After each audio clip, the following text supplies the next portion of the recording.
Welcome to the Jesus Calling podcast. Today's guests talk to us about service and why they feel it's important they give back to their communities, their country, and their God. First up, Neal McCoy is an award-winning country singer who has used his platform to unite his fans through patriotism and to donate his time and talent to charity. Neal tells us about his family's legacy of service and why he thinks getting involved in your local community can have a huge impact. Hey everybody, I'm Neal McCoy. When I was young, we were raised in church. We went to church all the time. My mom is from the Philippine Islands. She's one of the ones that helped put all the patriotism I have in my life. But she is also the one that was hard on us kids that we're going to church every Sunday. I mean, you're going to go. And being the youngest of three, you know, I was always trying to use that. Man, my leg hurts. I got a headache. I ain't going to church this morning. but she was a tough upbringing from the Philippines.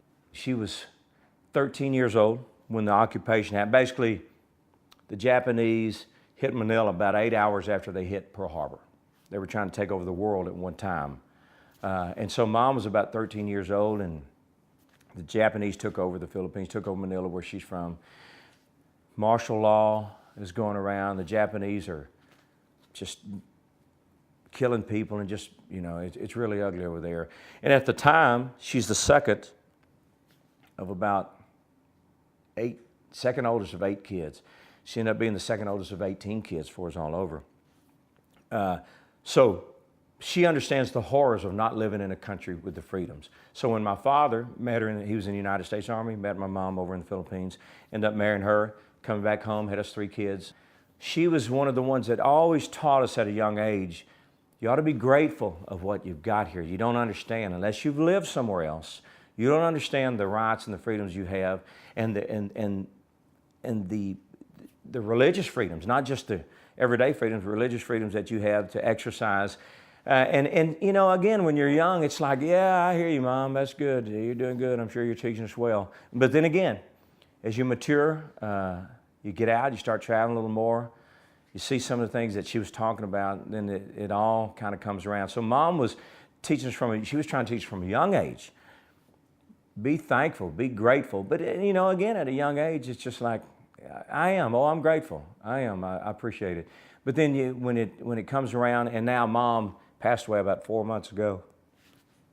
And she was one of the reasons that I was so patriotic, because she understood, and she had seen my USO work and just kind of what I'd stood for and what I'd turned into, hopefully as a parent, a man, and a grandparent. And so what really made me start with the Pledge of Allegiance thing that I'm on now, that I've done as of this morning, 902 days in a row, was that she was starting to grow ill. And so I wanted to show something that was going to honor her in a way. And so I started, and I really, it's before Facebook Live even came around. I just had a Facebook page. I never really exercised. I was one of those guys, you know, like, oh my gosh, I see the kids are doing this. I'm old school. I don't have time for it. I didn't even know that it could be such a great tool to use. So I woke up one morning, I told my wife, I'm going to write the Pledge of Allegiance on my page just to see what will happen. Maybe nothing happened. And sure enough, people writing, what's that about, or what's the deal with that? And so I started writing it, and I'd written it probably 5, 6, 7 days in a row, and just would write the Pledge of Allegiance. And then a couple people started saying, hey, I really appreciate that. That's cool. And I said, well, you know, if you like it, why don't you write it back to me? Because if you're taking the time to write it, you're saying it. And a lot of times if you say things out loud, they kind of sink in a little more. At least that's always been the way with me. Or if you take the time to write it down, it's just better than trying to remember it.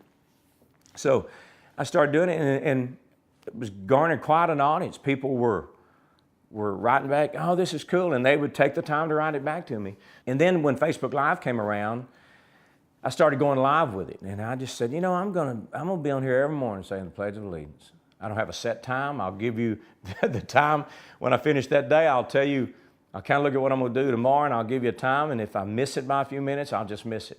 And when I started doing it, it was crazy. We were reaching 1.5 million people a day, and sometimes getting 100, 200,000 people sharing it, viewing it a day.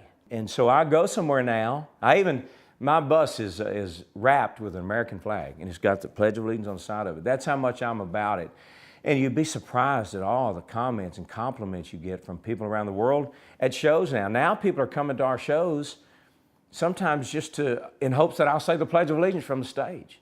They are that into it. And those are people that love this country, that may not have had a way to express it, but now they do. Now they can say the Pledge of Allegiance with me every day, and it's a big deal.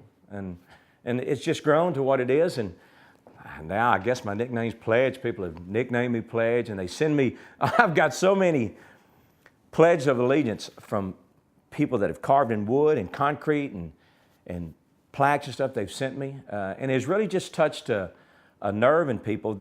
I was never in the military formally, but my grandfather was in what they called the World War at the time, because there wasn't a World War II. My father was in the United States Army. I even met my mom, which one more thing I'm grateful of. So when the towers fell in '01 in New York, everybody was saying, not everybody, but a lot of people in the United States were saying, what can I do? How can I help? How can I? So a lot of people were donating blood. Some people were sending donations. What can I do? And a lot of people were left saying, well, I wish there was something I could do. Wayne Newton reached out to me the towers fell in September, in the 1st of November. He knew about my patriotism, my USO work. He was the same guy. He had done some USO work stuff too. He reached out to me and said, we're putting together a group together to go do a USO tour. What do you think about going? And I said, gosh, yeah, that'd be great. And I was so excited that Wayne had even called me or even knew about me. So I went on that USO tour, and we got back, that was at Thanksgiving of 2001. We're back about 2 weeks, and he calls me, he said, are you on is this a landline or cell phone? I said, it's my cell phone. He said, go to a landline and call me. I call him, and he said, we're fixing to we're gonna go to, he called the Sandbox. He said, I can't say that much, but we're going in the Sandbox at Christmas. Would you like to go with me? He said, I've invited you and a couple other people. That's all I want to take. It's a small thing. We need to get in and out. I said, well, this will be one I actually have to check my wife on. So I told her, and she said, so you're going to Afghanistan. And I said, yeah, I think so. I mean, he's calling it Sandbox. He's never said Afghanistan, but I tend to think, yeah, that's where we're going. And so that was my first time really with Wayne into anything like that, and it just changed my life. We flew into Afghanistan, into Kandahar Airport. We went into 2 camps. Camp Riley was the first base our Marines established when they started the invasion into Afghanistan after the towers fell. We went in to see those kids, and I won't go into the whole thing, but we were there, and they were coming out of foxholes and everything to come into just a thing that has trunk some light bulbs where we could just even see them. And they were coming in, and they'd been there some of them 45 days, no shower, nothing, drinking bottled water. And they would take their goggles off, and they were just covered in filth and dirt, and we got to give them a little bit of home. And from that moment on, I just said, this is something I'll continue to do the rest of my life. So that whole thing was created from the patriotism that my mom had established in us as a kid. There are a lot of people that love God, that believe in God, but don't want it forced down their throat, if you will. They kind of feel like I'm on my own relationship with Him. A lot of people that have a close relationship with God, it's between them and God, their God. And so I think in what that Jesus calling has done is that people want to, believe it or not, know that He is there and that they can call on Him when they feel they need to. And once they feel that need, once they do call on Him and realize that He is there, then they're much more comfortable going back to Him and staying with Him. I mean, that's it in a nutshell, kind of to me. And so I think that's where the book comes in, and that's where that comfort comes in, that they know they can go and read parts of that book and relate. There's a lot of that in there so that almost everybody can find something they can relate to in there. I do a lot of shows, and when you're having record success, that people will call you in, and you get to, and it's a paying gig for us. You know, they book it, we go play it, we get there and find out it's a benefit. Well, I got tired of people coming up to me, not tired of them, but disappointed, people coming up to me and saying, hey, man, we appreciate you being here and helping these folks. And And I would say, I am so sorry. I'm here, I'm getting paid. And I don't want you to think that I'm on the pretenses of here. But I said, and I did that. I went to a show in Tombstone, Arizona. And I said, I am going to make a conscious effort. I want to find out what's going on. And from now on, if I go there and somebody's patting me on the back, I want to know what I'm helping, what I'm doing. So we were helping a little boy. They were trying to raise money, and after everything's paid for, the money left, it goes to, and he had bone marrow cancer. His name was Matthew Barney, became friends with him, put him in one of my first successful video song we had called Wink. It was a big hit for us. He was in the video. I went home to my wife. She was pregnant with our son. And I said, you know what? There's a lot of people that are helping people. What can we do? And so we sat down, we talked about it, and we said, well, we'll start a foundation to where, because a lot of times when catastrophes happen, when somebody needs financial help, they wait until it happens, and then everybody gets together, tries to raise money, and it's almost too late. So we said, we're going to raise money, put it into a foundation to when a child needs it, it'll be there already. The East Texas Angel Network, it's a foundation my wife and I started coming September, it'll be 24 years ago, to help children with life-threatening, life-challenging illnesses in our home area, our Northeast Texas area. I've done a lot of stuff and continue to do for Ronald McDonald Houses and St. Jude's and a lot of that stuff. But I think if more people got involved in helping their areas, their communities, their regions, it would lighten the load on some of the national things. As you get a little older, you kind of look around, you figure out life a little better, you understand God a little more, you understand what the things that we should thank Him for and be grateful for. And then you get married, you have your kids and grandkids, and everything just kind of comes full circle to where, looking back, I understand what Mom was trying to do. If you'd like to learn more about Neal McCoy or follow along with his daily Pledge of Allegiance, visit nealmccoy.com. We'll be back with the second half of our podcast after this brief message from Jesus Calling about Jesus Calling Stories of Faith. As a listener of the Jesus Calling podcast, we hope you've enjoyed the stories of faith it is our honor to bring you each week. Now, we are bringing our stories to you on video with the guests you've come to know and love from the podcast. Not only will we feature stories from well-known people like Reba McEntire, Max Lucado, Lisa Turkhurst, and others, but we'll also bring you real-life stories of Jesus Calling readers, just like yourselves, who share their stories of hope, restoration, and inspiration. Join us twice monthly on the Jesus Calling Facebook page, where we'll bring you Jesus Calling Stories of Faith on Sunday nights. Also, so you don't ever miss a new story, be sure to subscribe to the Jesus Calling YouTube page by going to jesuscalling.com/YouTube, where you can watch all of our videos. Our next guest is Air Force veteran Rodney D. Bullard, who is now Executive Director of the Chick-fil-A Foundation. Rodney is a graduate of the Air Force Academy, Duke Law, and Harvard Business School. His new book, Heroes Wanted: Why the World Needs You to Live Your Heart Out, released earlier this year.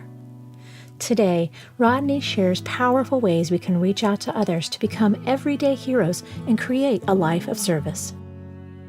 My name is Rodney Bullard, and I have the honor of working with Chick-fil-A and the Chick-fil-A Foundation as Executive Director of the Chick-fil-A Foundation and Vice President of Community Affairs at Chick-fil-A, Inc.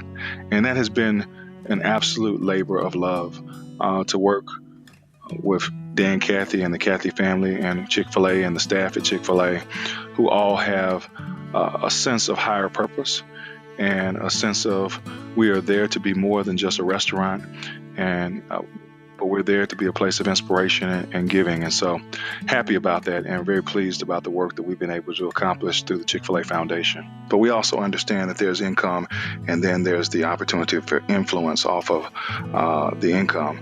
And the Chick-fil-A Foundation is purposed on ensuring that every child grows up to be everything that they were created to be. And in order to do that, we have to create strong communities where children feel safe, where education is thriving, and children get exposed, and that they feel that they can do anything, and they see opportunities and people coming into those communities who give them hope and inspiration. I grew up in Atlanta, Georgia, or right outside of Atlanta, Georgia, in Decatur, Georgia. And my father, a Baptist minister, and my mother, an educator. They were my early role models and my early heroes, quite frankly. Uh, my father, in particular, taught me a lot about nurturing, and my mother, in particular, taught me a lot about resilience and not giving up or giving in, and the importance of education. And so my mother always stressed education, and she gave me the opportunity to have a great education. My first recollection of a hero outside of my own family members was when I was in first grade, and I had a difficult time reading in first grade, and I was going to one particular school, a private school here in Atlanta, and my mother received a call from that school, and they told her that I had a difficult time reading and that they wanted to place me in a developmentally slower class. And my mother, an educator herself, moved me to a new school, and the new school uh, involved and included a teacher by the name of Mrs. Adams, and Mrs. Adams was my new first grade teacher in the middle of the school year at that point. And she also noticed that I had a difficult time reading.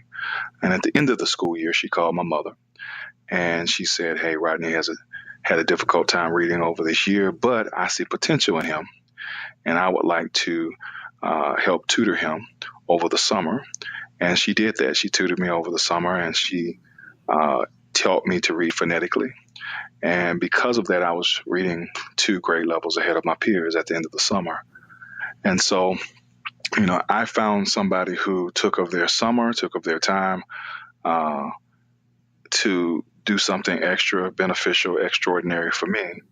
And, I still am the return on investment for that investment and many others. Many other people along the way invested in me, many educators, many mentors, many business mentors and educators, and et cetera, invested in me. And so, we all have heroes. I think we all can recount somebody who, whether it was an educator or whether it was a family member or someone else, who took the time to invest in us. And I think it's important for us to remember those heroes so we're inspired by their dedication and their action. I went off to the Air Force Academy after high school, and I went to the Air Force Academy for 3 reasons. They had a great football team, and I was a football player in college. And they had a mock trial team, and I aspired to be an attorney. And it was a leadership institution, and I always admired leadership, particularly growing up in Atlanta, the cradle of the civil rights movement, and just seeing the leadership, the selfless leadership of Dr. King and others. And so leadership has always been important to me. My parents were not disciplined in the way of the Air Force Academy or the Air Force. And so it was in some ways a shock, but in some ways it was refreshing because of structure, and there was an expectation of greatness that I appreciated that the Air Force Academy provided. And I think that we rise to the occasion based off of the expectations that are placed on us. And so I think about that when I think about the personal expectations that I place on myself, as well as the organizational expectations that are placed on me externally. And so it's key to me as I look back at the Air Force Academy that leadership makes everything happen. And I have come to my own conclusion that leadership is about solving hard problems. Anybody can solve easy problems, but it's really about solving hard problems at its greatest.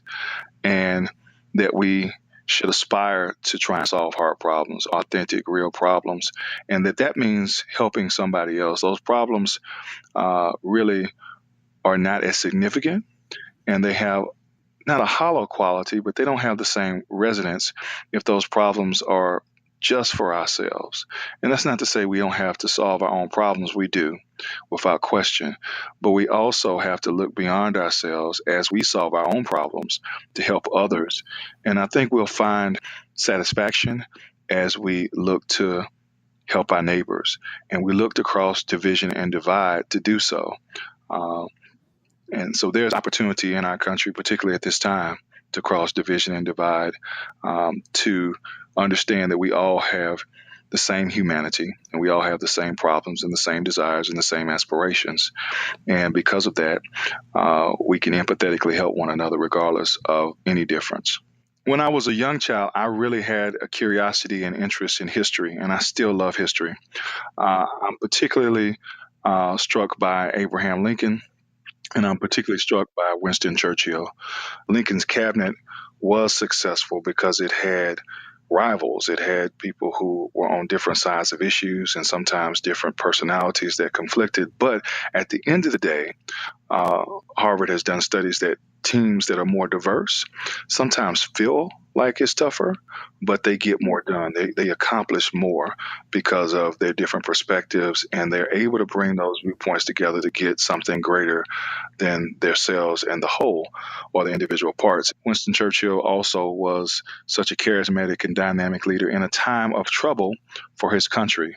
And so I think that both of those corollaries relate and resonate with me, that strength in trouble, strength in difficulty is such a hallmark of a leader, because there will be trouble, there will be difficulty. And it really kind of speaks to the heart of the book that I've written, Heroes Wanted, that we all have a hero in us. We don't have to be the leader of a country, but we all will see difficulty. We all will encounter people who have difficulty in their lives. And there is an opportunity when we encounter that difficulty to help somebody else, to ameliorate those hurts and those wrongs. And we all have that ability to do that in very simple and kind ways. The book has 9 different chapters. All of them begin with C. 2 of the chapters are calling and conviction. And I particularly call attention to conviction. Our hearts are convicted when we take the time to notice that which is around you. In fact, I call it that which is within your 3 feet.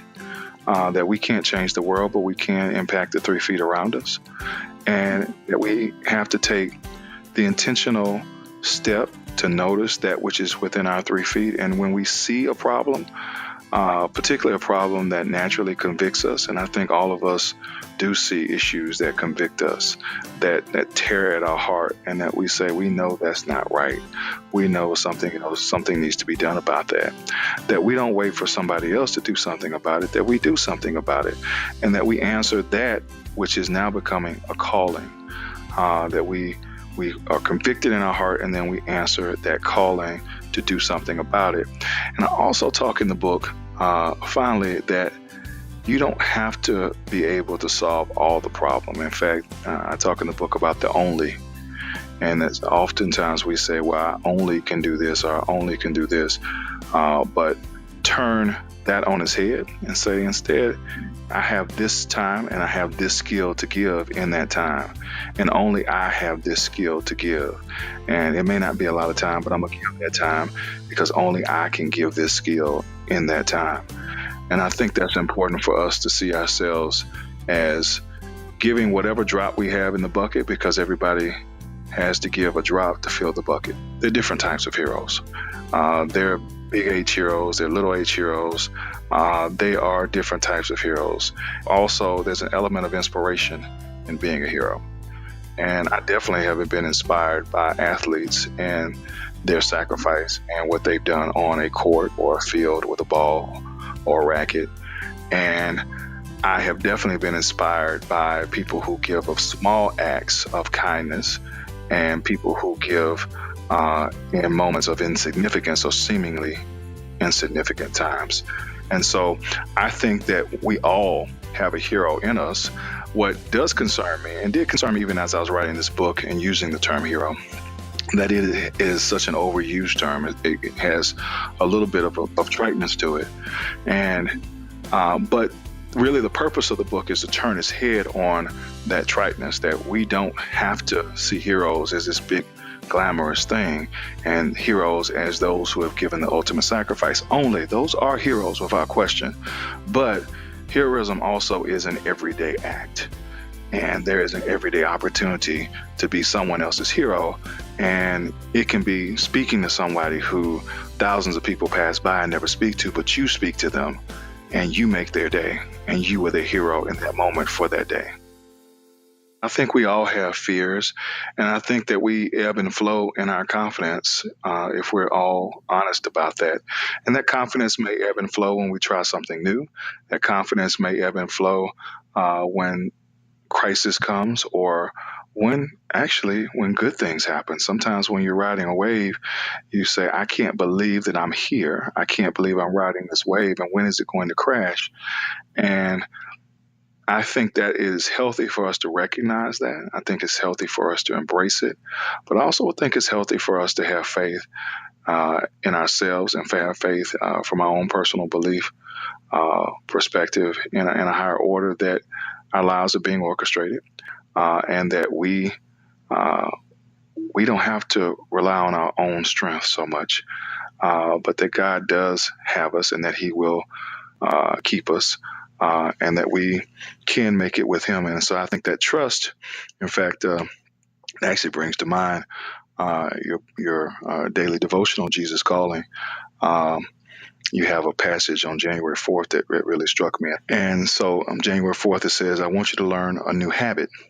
Try saying, I trust you, Jesus, in response to whatever happens to you. If there's a time, think about who I am in all my power and glory. Ponder also the depth and breadth of my love for you. And so that's an important passage. I know it's a daily devotional, but it's important for us to remember who He is, and that He does have us, and that He does keep us, and we can trust Him. And we don't have to trust ourselves, because if we're just trusting ourselves, surely we will recognize our own insignificance, and surely we will become, we will notice that we're walking on water and we shouldn't be. And so I think that's important. I haven't been noted for changing communities. I think I've been noted for being a part of teams, and for being a part of organizations, and for being a part of groups of leaders that have been noted. And I think that's an important distinction, because it's easy for us to think of ourselves as bigger than we are. It's easier for us to think of ourselves as an anecdote or a hero, but really, I don't think what we're in need of is a Superman or a super being or a superhero. I think we're in need of each one of us putting our shoulder to the rebuilding of the wall, and that we do that collectively, and we do that together, and we do that in community, and we do that with conviction, and we do that because of a calling. And I think that if each one of us uses our own particular gifts, then we will answer our call of leadership, we'll answer our call of community, and we'll answer our call of heroism. You can find Rodney's book, Heroes Wanted, on Amazon or anywhere books are sold.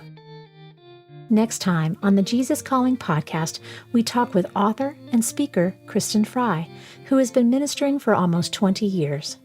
Kristen has a passion for helping others live the full lives God designed for them, and talks to us about how we can find our genuine identities in Him. I am here, and God has a purpose and a plan for my life that He has purposed and planned for only me to fulfill. Being married or not married isn't going to affect any of that. So I want to make the most of the life that I have been given. And I always say that to other women too.